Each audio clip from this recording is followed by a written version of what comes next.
महाराष्ट्रात आता देशी गायींची ओळख राज्यमाता गोमाता अशी असेल।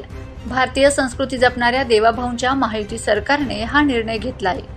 या संबंधीचा शासकीय अध्यादेश नुकताच जारी करण्यात आला आहे। महाराष्ट्रात देशी गायींच्या संख्येत वाढ करून त्यांचं संवर्धन करण्याच्या दृष्टीने देशी गायींच्या पालन पोषणासाठी पशुपालकांना प्रेरित करण्यासाठी हा महत्त्वाचा निर्णय घेण्यात आला आहे।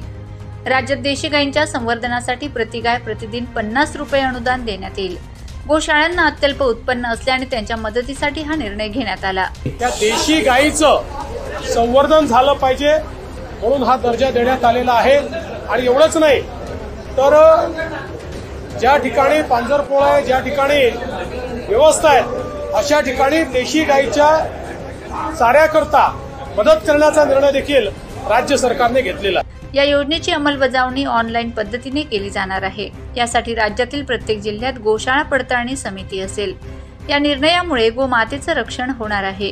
गायीला गोमातेचा दर्जा देण्याची प्रलंबित मागणी महायुती सरकारनं पूर्ण केल्याने हिंदुत्ववादी संघटनांनी महायुती सरकारचे आभार मानले आहेत।